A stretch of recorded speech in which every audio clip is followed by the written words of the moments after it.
We will be analyzing how executions seen throughout different films shown in class connect to the shift in mafia society over time. Early mafia culture emphasized the importance of family and community, whereas the new mafia has become profit-driven and only focused on business. Salvatore Giuliano, directed by Francesco Rosi in 1962, takes place in 40s Sicily and covers the life of Salvatore Giuliano, a Sicilian bandit whose mysterious murder is the subject of the film. This neorealist movie jumps back and forth between segments of Giuliano's life while never directly showing the audience Giuliano himself, except as a corpse. At this point in mafia history, the executions are grounded in Sicilian culture. Giuliano's death is surrounded in secrecy, much like the omertà of the mafia. In fact, the execution is not actually shown on film. This early mafia focuses less on the death of the person and more on the consequences of the death. The killing of Giuliano is the basis of the whole film, and yet we never actually see his death or even his face. What we do see is how he was involved with Sicilian society and how his actions shaped the Italian political landscape. This is evident in the opening scene of the film, where a coroner records the crime scene while Giuliano's body is on display for all to see. Giuliano lies face down, an inconspicuous body in the midst of an onlooking crowd. He is the center of attention of the Sicilian people and is both connected to the landscape and to the criminal underworld.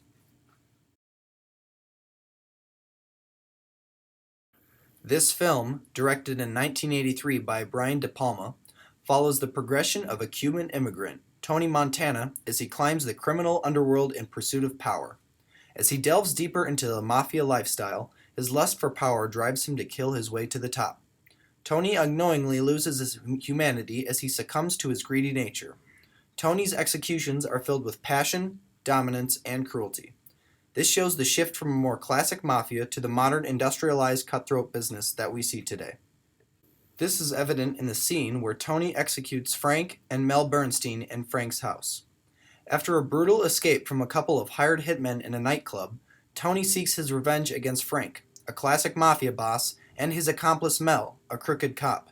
In an act of self-fulfillment, Tony proves to himself that he is better than the competition. When he arrives to the room, he sits down and talks to the two men. This specific frame is a perfect representation of the two walls that stand in his way, in the form of this cinematic triangle that is made up of these three characters. We see how Tony views Frank and Mel as obstacles for him to overcome. This scene is important because it shows the shift from how executions are portrayed in mafia films. Instead of killing for the family or killing for society, we see how Tony is killing only for himself, and how he has abandoned loyalty and succumbed to his greed. Frank's execution represents the death of the old notion of the mafia, where loyalty is held in the highest regard, while Mel's death is a showcase of Tony's new power. This 2008 film, directed by Italian filmmaker Matteo Garrone, takes place in the southern Italian region of Campania and focuses on the organized crime syndicate that has dominated both the people and the landscape and turned it into a hub for mass production of illegal goods. The opening scene perfectly encompasses this new attitude towards crime. Unknown gangsters in a tanning salon are murdered by another unknown group. These executions are shown to the audience with no context. We don't know who these characters are, their motivations, or why they're being killed. The first shot is even so confusing that we don't know where we are. These types of killings are a part of the new wave of modern organized crime, where killing is done only for business. This new industrial mafia is only focused on profit and does not care if people or even communities are hurt in the process.